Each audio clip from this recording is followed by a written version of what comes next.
Bismillahirrahmanirrahim. Assalamualaikum warahmatullahi wabarakatuh. 20 kes aktif masih dirawat di Pusat Pengasingan Kebangsaan dengan tiada kes jangkitan baharu COVID-19 dicatatkan kemarin. Dalam siaran akhbar mengenai perkembangan situasi jangkitan COVID-19 di negara Brunei Darussalam, Kementerian Kesihatan memaklumkan jumlah keseluruhan jangkitan 172 kes dengan kes yang sembuh seramai 149 orang.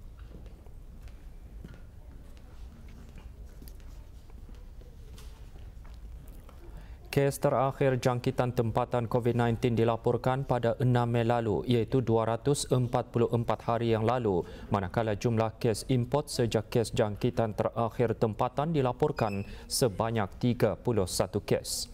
590 sedang menjalani pengasingan diri mandatori, manakala seramai 10,568 orang menamatkan pengasingan diri mandatori sejak Mac lalu. Sementara itu, 160 sampel ujian virus SARS-CoV-2 telah dilaksanakan, menjadikan jumlah keseluruhan ujian makmal yang dijalankan sejak Januari 2020 sebanyak 84,080 ujian. Maklumat lanjut dan perkembangan terkini layari laman sesawang Kementerian Kesihatan dan talian Kesihatan 148. Keluaran dalam negeri kasar bagi suku ketiga 2020 pada harga semasa berjumlah 4 bilion ringgit Brunei berbanding 4.2 bilion ringgit pada suku ketiga 2019. Dalam kenyataan medianya, Jabatan Perancangan Ekonomi dan Statistik Kementerian Kewangan dan Ekonomi melaporkan sektor minyak dan gas merangkumi aktiviti perlombongan minyak dan gas dan pembuatan gas cecair asli LNG yang menyumbang sebanyak 45.4% kepada jumlah nilai tambah kasar. Sementara itu, sektor bukan minyak dan gas yang termasuk aktiviti hiliran seperti pembuatan produk petroleum dan kimia menyumbang sebanyak 2.2 bilion ringgit. Pada harga tetap, KDNK pada suku ketiga 2020 meningkat disebabkan oleh peningkatan dalam sektor bukan minyak dan gas. Manakala sektor minyak dan gas mencatatkan penurunan. Peningkatan dalam sektor bukan minyak dan gas adalah terutamanya disebabkan oleh aktiviti hiliran berikutan pengeluaran baru produk petroleum dan kimia dengan nilai tambah kasar sebanyak 208.9 juta ringgit pada harga tetap. Manakala penurunan dalam sektor minyak dan gas adalah terutamanya disebabkan oleh penurunan pengeluaran minyak mentah, manakala pengeluaran gas asli juga menurun. Mengikut jenis kegiatan ekonomi, pertumbuhan positif tahun ke tahun adalah terutamanya disebabkan oleh peningkatan dalam sektor industri berikutan pengeluaran baru produk petroleum dan kimia. Ini juga diikuti oleh sektor pertanian, perhutanan dan perikanan. Peningkatan dalam aktiviti perikanan adalah terutamanya disebabkan peningkatan dalam industri aquakultur selaras dengan peningkatan pengeluaran udang ternakan. Manakala peningkatan dalam aktiviti ternakan adalah terutamanya disebabkan oleh peningkatan pengeluaran telur ayam dan ayam pedaging. Walau bagaimanapun, sektor perkhidmatan menurun disebabkan oleh penurunan dalam subsektor-subsektor seperti perkhidmatan kerajaan, pengangkutan udara dan kewangan. Penularan jangkitan wabak COVID-19 telah menjejaskan subsektor pengangkutan udara yang menurun berikutan pengurangan operasi perjalanan. Mengikut pendekatan perbelanjaan, pertumbuhan KDNK adalah terutamanya disebabkan oleh peningkatan permintaan dalam negeri, iaitu perbelanjaan penggunaan akhir isi rumah dan perbelanjaan kapital, khususnya pelaburan swasta. Manakala permintaan luar negeri, iaitu ekspor barangan dan perkhidmatan juga mencatatkan peningkatan. Keluaran dalam negeri kasar adalah ukuran bagi jumlah nilai barangan dan perkhidmatan yang dikeluarkan dalam tempoh tertentu setelah ditolak kos barangan dan perkhidmatan yang digunakan dalam proses pengeluaran. Laporan penuh KDNK Suku Ketiga 2020 boleh didapati melalui laman sesawang JPES www.deps.gov.bn.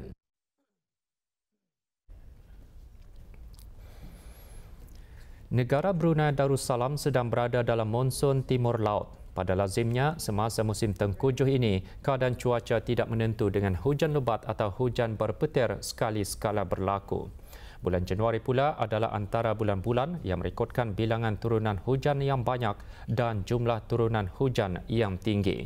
Menurut Awang Muhammad Husaini bin Haji Aji, Pengarah Jabatan Kaji Cuaca Negara Brunei Darussalam semasa temu bual bersama RTB petang kemarin menyatakan mengikut statistik Jabatan Kaji Cuaca, bulan Januari mencatatkan 17 hari hujan dibandingkan dengan jumlah 31 hari di bulan Januari. Orang ramai diingatkan agar mengambil perhatian akan risiko banjir kilat terutamanya di kawasan-kawasan rendah dan mudah banjir semasa hujan lebat dan bahaya kejadian pokok tumbang semasa keadaan berangin. Risiko kejadian banjir yang lebih teruk boleh berlaku apabila hujan berintensiti lebat bertembung dengan kejadian air pasang. Ketika ini terdapat zon pembentukan awan hujan yang aktif yang dikenali sebagai zon penumpuan antara tropika sedang berada di rantau ini dan pada masa yang sama keadaan luruan angin timur laut yang kuat juga berlaku. Keadaan ini telah menyumbang kepada peningkatan aktiviti turunan hujan di negara ini. Keadaan cuaca tidak menentu di negara ini akan berterusan sehingga hujung minggu ini. Hujan atau hujan beribut petir dijangka berlaku terutama pada sebelah petang dan malam dan boleh berlanjutan sehingga subuh. Keadaan angin boleh menjadi kencang mencapai sehingga 40 km sejam semasa hujan berpetir. Luruan angin timur yang kuat di kawasan lautan Cina Selatan ini akan menyebabkan peningkatan ketinggian ombak di kawasan perairan negara. Jadinya keadaan laut dijangka bermula pada paras sedikit, tapi bermula di hari Khamis ini secara beransur-ansur akan meningkat ke paras sederhana ataupun bergelora dengan ketinggian ombak boleh mencapai sehingga 2.4 meter. Keadaan laut bergelora ini adalah berbahaya kepada semua bot bersaiz kecil dan juga semua aktiviti rekreasi dan sukan laut seperti berenang, jet ski, scuba diving dan lain-lain.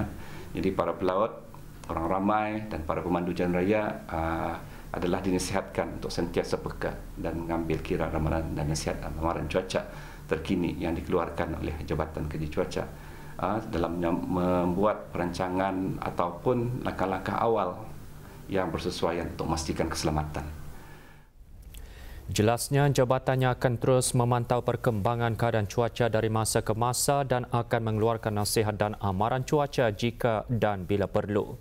Jabatan tersebut juga mengingatkan orang ramai supaya mengikuti maklumat keadaan cuaca terkini dengan menghubungi Pusat Ramalan Cuaca melalui talian cuaca 114 atau melayari laman sesawang www.met.gov.bn atau mengikuti laman sosial media Facebook Brunei Weather, Instagram @BruneiWeather dan aplikasi Bimbit Brunei WX.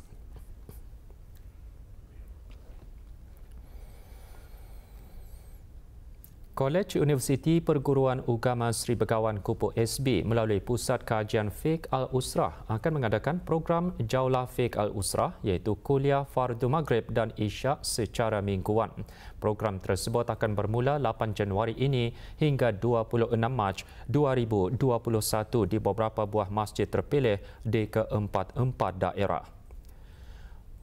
Program yang diungkayahkan antaranya bertujuan sebagai medan pencurahan dan penyebaran ilmu berkaitan dengan kekeluargaan dari aspek pendidikan, undang-undang, bimbingan dan kaunseling, psikologi, sosiologi dan tanggungjawab individu dalam keluarga dan masyarakat dengan menekankan tarbiyah Islamiah sebagai asas dan pegangan hidup.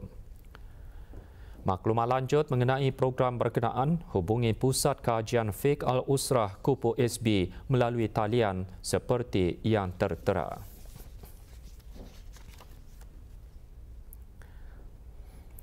Premis perniagaan barangan perabot rumah, barangan elektrik dan elektronik, alat perkakas, pakaian dan kasut serta gedung-gedung pasaraya antara yang membuat penyertaan tertinggi semasa acara Brunei Celebration 2020. Acara tersebut yang diadakan selama 90 hari bermula 15 November 2020 telah mendapat sokongan yang memberangsangkan daripada para peniaga dengan penyertaan sebanyak 481 buah premis perniagaan dari pelbagai sektor perniagaan. Perusahaan-perusahaan yang menyertai Brunei Celebration sehingga 12 Februari ini menawarkan potongan harga menarik bagi mendukung usaha kerajaan merangsang kegiatan perekonomian dalam negara bagi meningkatkan lagi pertumbuhan ekonomi. Salesnya sangat menggalakkan lah sekarang ni, kami nampak banyak peningkatan, so banyak yang shopping di dalam negara Brunei ni lah. Sekarang lebih bagus sebab tidak dapat keluar negeri, so banyak barang yang dikritik jual lebih bagus lah. Meningkat lah, sale akan meningkat sikit lah. Compare sama before lah. Dalam 15% to 20% lah. So supaya pembeli lokal support lokal lah. Memang duit akan pakai di Brunei lah. Lebih bagus lah. Well, the sales going good since now COVID time, right? So the border is still closed. So now we gain a lot of customer. Then yeah, the sales increasing a little bit lah. Sepanjang acara Brunei Celebration, premis-premis perniagaan perlu mematuhi garis panduan terkini yang dikeluarkan oleh Kementerian Kesihatan, terutamanya mengambil langkah-langkah berwaspada bagi membendung penularan wabak virus COVID-19 termasuk melakukan pemeriksaan suhu badan pelanggan dan menyediakan pensanitasi tangan, memastikan pelanggan mengimbas kod QR aplikasi Blue Health, mematuhi garis panduan Perhimpunan Ramai dengan menghadkan jumlah pelanggan kepada 350 orang dalam premis pada satu-satu masa dan membuat tanda penjarakan sosial serta memastikan kebersihan troli dan bakul. Peniaga dalam talian juga disarankan untuk mengambil langkah berwaspada semasa menyediakan perkhidmatan penghantaran kepada pelanggan seperti melaksanakan penghantaran tanpa sentuhan.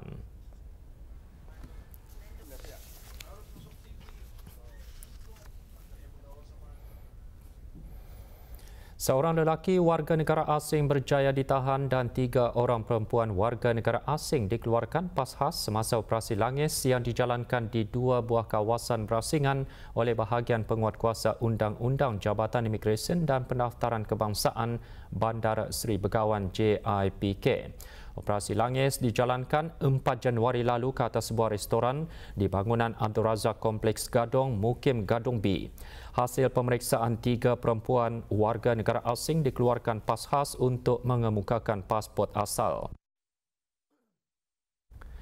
Sementara itu, seorang lelaki warga negara asing ditahan semasa satu lagi operasi Langis yang telah dijalankan kemarin di kawasan tapak konkrit Kampung Lambak, Mukim Brakas A. Semasa operasi tersebut, lelaki warga negara asing itu didapati melakukan kesalahan aktiviti berjaja menggunakan kenderaan persendirian yang mana telah melanggar peruntukan Peraturan 15/3 iaitu bekerja menyalahi jawatan yang dibenarkan. Lelaki warga negara asing itu dibawa ke bahagian penguatkuasa Undang-Undang JIPK Bandar Seri Begawan untuk disiasat. Sementara itu, 3 orang warga negara asing juga ditahan kerana gagal mengemukakan sebarang pas imigresen yang sah semasa pemeriksaan dijalankan ke atas sebuah projek pengubahsuaian rumah di Jalan Singa Menteri di daerah Blaid. Dalam pada itu, pemangku Ketua Pegawai Imigresen bahagian penguatkuasa Undang-Undang Jabatan Imigresen dan Pendaftaran Kebangsaan Kuala Blaid menyarankan agar aktiviti penguatkuasaan di negara ini dilaksanakan secara berterusan. Sementara pemantauan dan pemeriksaan adalah berpandukan kepada maklumat sama ada secara bersendirian atau bersama agensi penguatkuasaan yang lain. Sebarang maklumat hubungi hotline Jabatan Imigresen dan Pendaftaran Kebangsaan di talian 873-4888 atau 875-3888 bagi cawangan Brunei dan Muara dan 898-4111 bagi cawangan Kuala Blaid.